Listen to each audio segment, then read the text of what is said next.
ರಾಜ್ಯದಲ್ಲಿ ಬಹಳ ಚರ್ಚೆಯಲ್ಲಿರುವಂಥ ವಿಚಾರ, ಒಂದು ಚುನಾವಣೆಯ ಮೇಲೆ ನೇರ ಎಫೆಕ್ಟ್ ಕೊಟ್ಟಿರುವಂಥ ವಿಚಾರ, ಕರಿಯ ವರ್ಸಸ್ ಕುಳ್ಳ. ಜಮೀರ್ ಅಹಮದ್ ಖಾನ್ ಚುನಾವಣಾ ಪ್ರಚಾರ ವೇದಿಕೆಯಲ್ಲಿ ಕುಮಾರಸ್ವಾಮಿ ಅವರನ್ನ ಕಾಲಾ ಕುಮಾರಸ್ವಾಮಿ, ಕರಿಯ ಕುಮಾರಸ್ವಾಮಿ ಅಂತ ಕರೆದಿರೋ ವಿಚಾರ ದೊಡ್ಡ ಮಟ್ಟದಲ್ಲಿ ಎಫೆಕ್ಟ್ ಆಗಿದೆ, ದೊಡ್ಡ ಮಟ್ಟದಲ್ಲಿ ಸದ್ದಾಗಿದೆ ಅನ್ನೋದು ಬಹಳ ಸ್ಪಷ್ಟ. ಆ ನಡುವೆ ಕುಮಾರಸ್ವಾಮಿ ನನ್ನ ಕುಳ್ಳ ಅಂತಿದ್ರು ಅಂತ ಹೇಳಿದ್ರಲ್ಲ, ಕುಮಾರಸ್ವಾಮಿ ಕೇಳಿದ್ರೆ ನಾನು ಅವರನ್ನ ಯಾವತ್ತಿಗೂ ಕುಳ್ಳ ಅಂತ ಹೇಳೇ ಇಲ್ಲ ಅಂತ ಮೈಸೂರಲ್ಲಿ ಪ್ರತಿಕ್ರಿಯೆ ಕೊಟ್ಟಿದ್ದಾರೆ.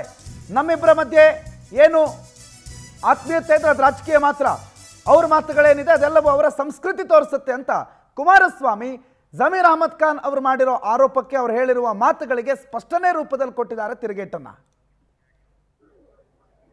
ಜಮೀರ್ ಅವರು ಸರ್ ನಿಮ್ಮ ಬಗ್ಗೆ ವರ್ಣ ಬೇರೆ ನೀತಿ ಅದ್ರ ಬಗ್ಗೆ ಮಾತಾಡ್ತಾರೆ. ಅದೆಲ್ಲ ಚರ್ಚೆ ಬೇಡ, 23 ಕಳೀಲಿ, 22 ಚರ್ಚೆ ಮಾಡಿ ಕುಳ್ಳ ಅಂತ ಕರೆದಿದೆ ಅಂತ ಹೇಳಿ ಅವ್ರು ಮಾತಾಡ್ತಾರೆ. ಯಾವಾಗ ಅವ್ರು ಹೇಳ್ತಾರೆ ಸರ್, ಆ ತಾಯಿ ಮುಂದೆ ನಿಂತಿದ್ದೇನೆ. ಒಂದು ಬಾರಿ ನಮ್ಮ ಈಗಿನ ವಿಧಾನ ಪರಿಷತ್ತಿನ ಸ್ಪೀಕರ್ ನನ್ನನ್ನ ಏ ಕುಮಾರ್ ಅಂತ ಸಂಬೋಧನೆ ಮಾಡಿದ್ರು.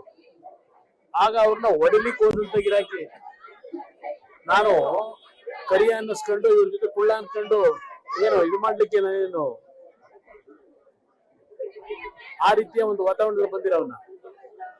ಇಲ್ಲಿ ಈ ಪ್ರಶ್ನೆ ಇದೆಯಲ್ಲ, ಅವರ ಮಾತುಗಳು ಅದು ಅವ್ರ ಸಂಸ್ಕೃತಿ ತೋರಿಸುತ್ತೆ, ಸಂಸ್ಕೃತಿನ ತೋರಿಸುತ್ತೆ. ಈ ಸರ್ಕಾರಕ್ಕೆ ಏನಾದ್ರು ಮಾನ ಮರ್ಯಾದೆ ಇದ್ರೆ ಅವ್ರು ಹೇಳಿದ್ರಲ್ಲ, ಅವರಿಬ್ಬರು ಬಹಳ ಆತ್ಮೀಯರು, ಆತ್ಮೀಯತೆ ಇದಕ್ಕೆಲ್ಲ ರಾಜಕೀಯವಾಗಿದ್ದು, ಈ ರೀತಿಯ ಹೇಳಿಕೆಗಳಿಗೆಲ್ಲ ಇದ್ದಿದ್ದು.